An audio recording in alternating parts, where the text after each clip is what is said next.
The Reason Luna Isn't Allowed Coffee by CrypticMetaphor. The barista in the white and dark emerald green apron examined the cup's name and squinted in surprise. Looking up, she was met by the warm smile of the resident monarch of the sun. Nodding in confirmation, the barista went about filling Celestia's orders.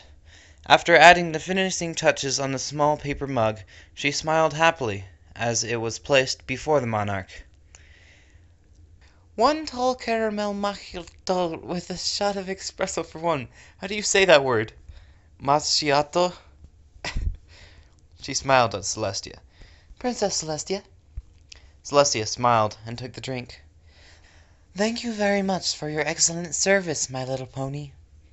Celestia then casually strode onto the street with a beaming smile as she sipped her beverage.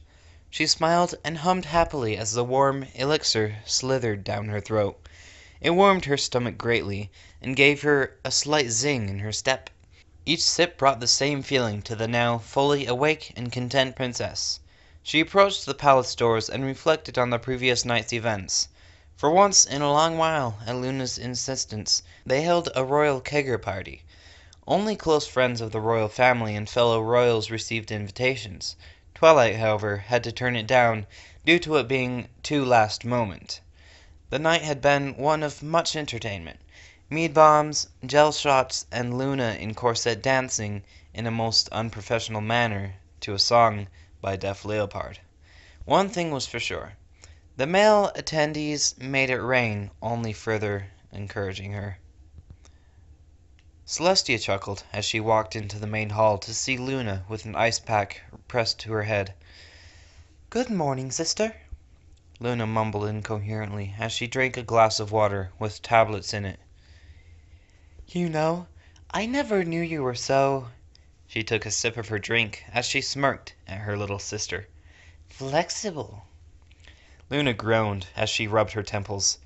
Please don't remind me. She flinched in pain. How do you get over these hangovers so well? Celestia raised an eyebrow at the question. Years of dealing with the pain, moderation. She waved the cup. And some mild assistance. Oh, yes. Luna glanced at the cup. The elixir known as coffee. Is it really as good as you and the other ponies say? A group of royal guards walked by, sipping their own drinks, as Celestia waved her hoof. Luna, you speak as if every pony but you drinks coffee. Luna glared as the local mailmare zipped past the window, wearing a coffee mug hat, sipping through straws. No, what would give you that idea? Celestia was both shocked and confounded. You mean to tell me that during your return, she sipped her coffee, that you never bothered to purchase even a single small cup? Luna rolled her eyes. I never saw the need to. She then flinched as she sat up. Besides, and I am not one to follow fads. A lunar guard then wheeled in a massive crate that held golden scepters with Luna's face on it. Your shipment of the guard and crate were rudely shoved out by a blast of the lunar princess's magic. Celestia only chuckled. So, not one for fads?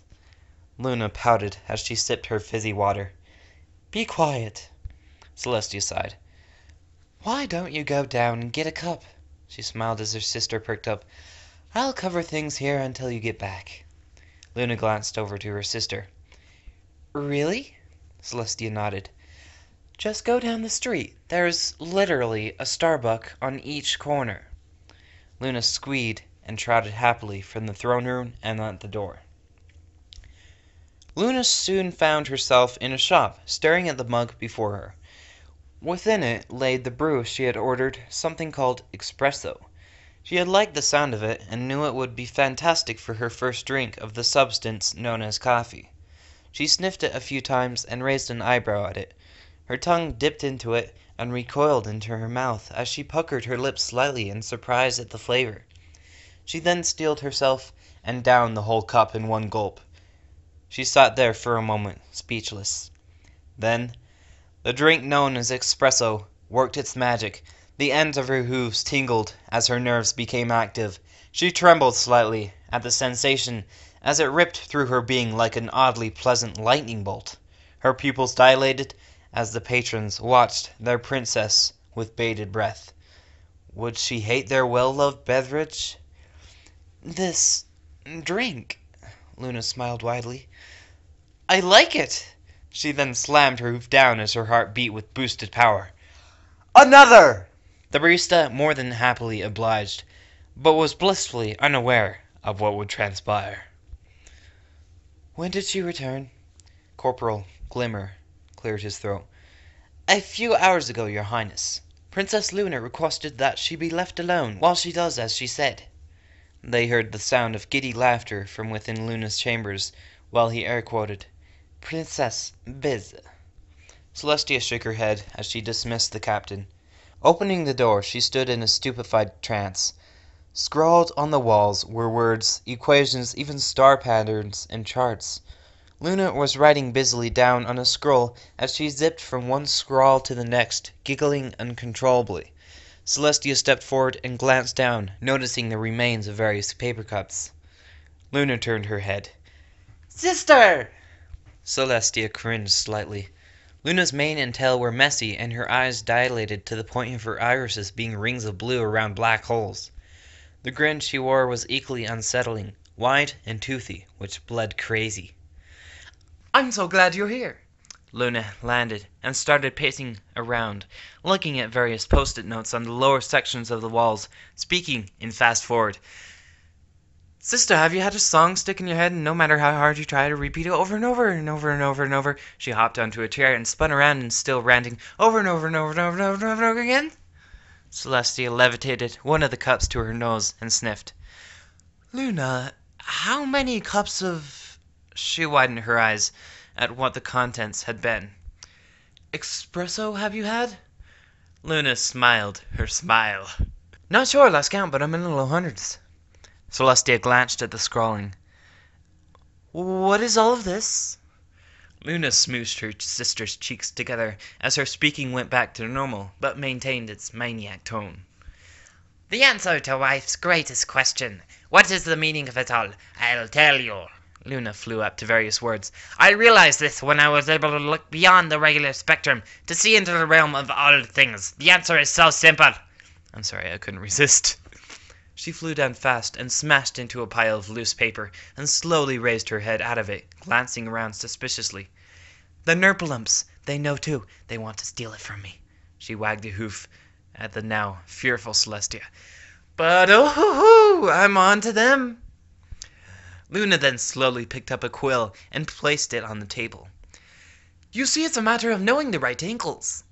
She twitched massively, then spoke in a deadpan. Did you know cheerily, Madam Mayor, both sound like you? Celestia placed a hoof on her sister's shoulder. I think you need to have some water. Luna smacked her hoof away and popped on the desk and proclaimed, I am the princess of the night and dance. She started doing a twitch-filled jig, then froze in mid-step. Now watch the quill. I nudge it ever so slightly. She then whispered in a scared hush. And I can blow this entire city into smithereens. Celestia was now more confused than ever. But I thought the quill was the answer to the question of life. Luna pointed at her. That's what I wanted you to think. She then bent down to stare eye-level with the quill. Now I must flick the quill to the side. Luna's tongue then slithered out and flicked the quill to the side. What transpired next happened so quickly, none were prepared for it. A massive explosion of blue engulfed the city and wrecked every building. Luna emerged from the rubble and gazed around with her maniac grin. Sister, I feel like I can fly. Luna glared at her little sister. Decaf. You're drinking decaf from now on. Author's note. Just a little giddy I made. Enjoy and don't drink a lot of coffee. That was probably the worst accent ever. Bye-bye.